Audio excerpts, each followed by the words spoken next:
Praise the Lord. Good morning. మన ప్రభు అయిన యేసుక్రీస్తు పరిశుద్ధ నామంలో యేసుతో అనుదినము అని ఈ పరిచర్య ద్వారా ప్రతిదినము దేవుని యొక్క శ్రేష్టమైన వాక్యాన్ని వింటున్న మీ అందరికీ నా హృదయపూర్వకమైన వందనములు. నా ప్రియ సహోదరి సహోదరుడా, మనం ఈ యొక్క 2024 సంవత్సరము చివరి దినమున అనగా ఈరోజు డిసెంబర్ 31వ తేదీ 2024 సంవత్సరంలో ఉన్నాం. గడిచిపోయిన దినాలు చాలా శ్రేష్టమైనవి ఉన్నాయి. మన జీవితంలో గడిచిపోయిన దినాలు బాధాకరమని ఉన్నాయి, దుఃఖకరంగా ఉన్నాయి. 2024 సంవత్సరం కొందరి గృహాలలో దుఃఖము, బాధ, కష్టము, నష్టమైతే మరికొందరి గృహాలలో ఎన్నో మేలులు, ఎన్నో గొప్ప గొప్ప ఆశ్చర్య కార్యాలు జరిగి ఉన్నాయి. 2024 సంవత్సరంలో దేవుడు నీతో మాట్లాడిన మాట నెరవేరిందా?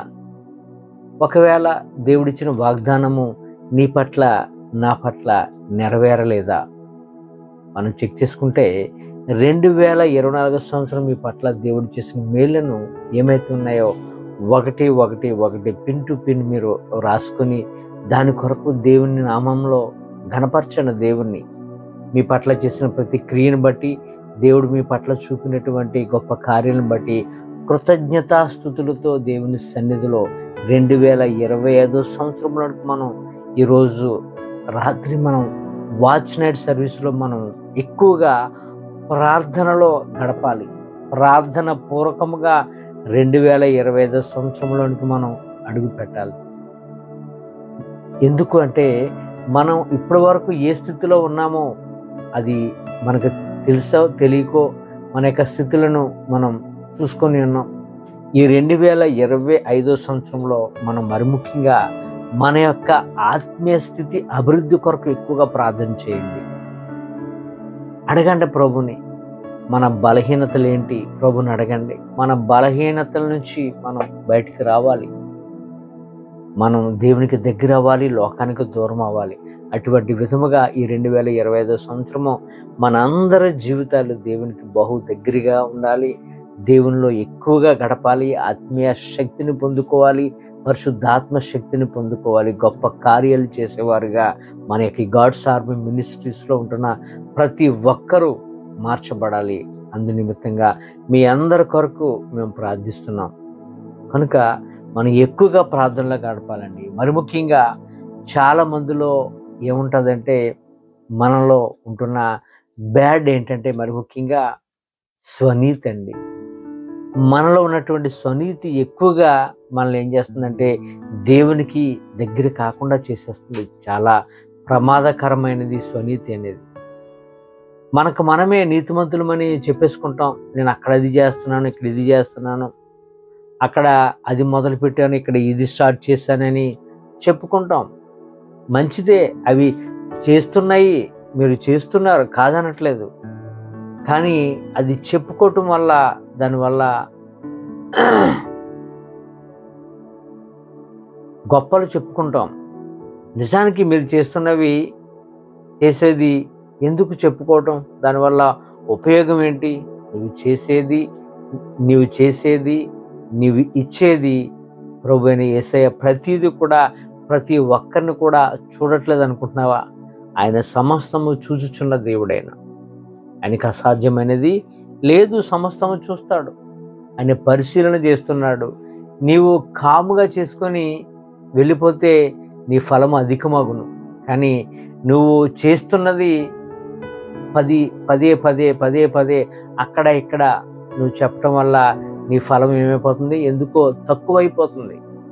దేవుడు అంటున్నాడు, నీ కుడి చేతితో చేసింది ఎడమ చేతికి కూడా తెలియకూడదు అన్నట్లుగా మనం ఇతరులకు పెట్టేది, ఇతరులకు ఇచ్చేది, మనం చేసేది కూడా అట్లా ఉండాలి. కానీ మనం ఎక్కువగా చెప్పుకోవటం వల్ల ఏమవుతుందంటే మన ఫలాలు తక్కువైపోతున్నాయి. ఈ 2024 సంవత్సరము చివరి దినములో ఈ యొక్క వాచ్ నైట్ సర్వీస్లో 2025 సంవత్సరానికి నువ్వు వెళుతున్నా కనుక నువ్వు తీసుకోబోతున్న వాగ్దానం కొరకు ప్రార్థన చేయి.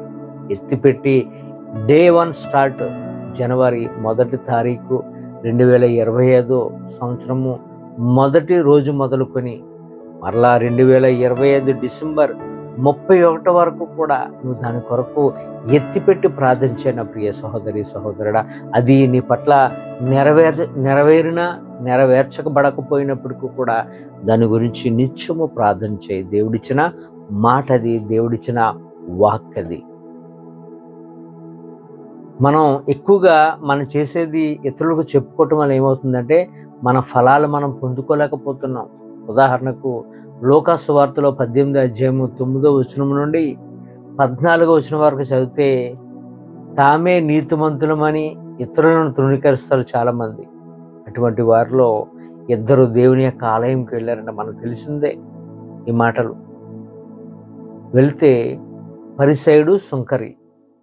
పరిసయుడు ప్రార్థన చేస్తున్నాడట, అయ్యా నా గురించి నీకు తెలీదా, నేను వారానికి 2 మార్లు ఉపవాసం ఉంటాను, నా యొక్క సంపాదనలో 10వ భాగాన్ని నీ సన్నిధికి తీసుకొని వస్తాను అంటూ ప్రార్థన చేస్తూ అతను అంటున్నాడట, బయట ఉన్నటువంటి ఆ యొక్క సుంకరి లాంటి వాడును కానందుకు నీకు కృతజ్ఞతాస్తుతులు చెల్లిస్తున్నానని ప్రార్థన చేశాడట.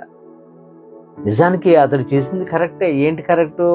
అతడు ఉపవాసం ఉంటున్నాడు కరెక్టు, అతడు 10వ భాగం ఇస్తున్నాడు కరెక్టు. కానీ ఆ బయట ఉన్న ఒక వ్యక్తిని తృణీకరిస్తున్నాడు చూసారా? ఆ తృణీకరించటం వల్ల, తన స్వనీతిని చెప్పుకోవటం వల్ల ఏమైపోయిందంటే తన యొక్క ప్రార్థన దేవుడికి అంగీకారం కాలేదు. తన యొక్క ప్రార్థన తేలిపోయింది. మరి అక్కడే ఉన్నటువంటి సుంకరి ఉన్నాడు, ఏమీ తెలియనివాడు, పామరుడు. అతడు ప్రార్థన చేస్తున్నాడు ఏమనంటే, అయ్యా ఆకాశం వైపుకి చేతులు ఎత్తడానికి కూడా ఈ అర్హత లేని వాడిని రొమ్ము కొట్టుకుంటూ, పాపినైనా నన్ను క్షమించు ప్రభువా అని చిన్న ప్రార్థన చేశాడు. ఆ చిన్న ప్రార్థన చేశాడు.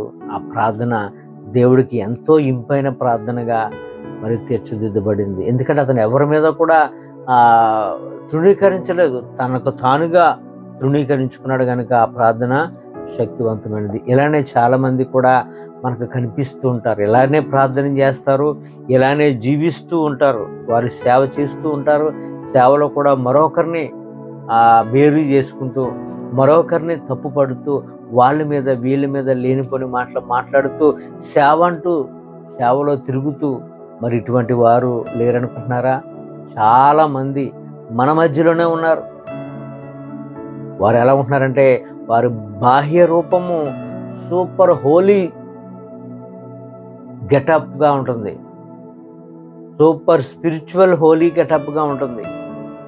కానీ వారి యొక్క అంతరంగం అంతా కూడా ఎలాగుంటుందంటే చాలా దురాత్మతో నింపబడిన రూపముగా, హృదయమంతా కపటము, హృదయమంతా ద్వేషము, హృదయమంతా కోపము, పగ, ఈర్ష్య, అపవిత్రతతో నింపబడి ఉంటుంది.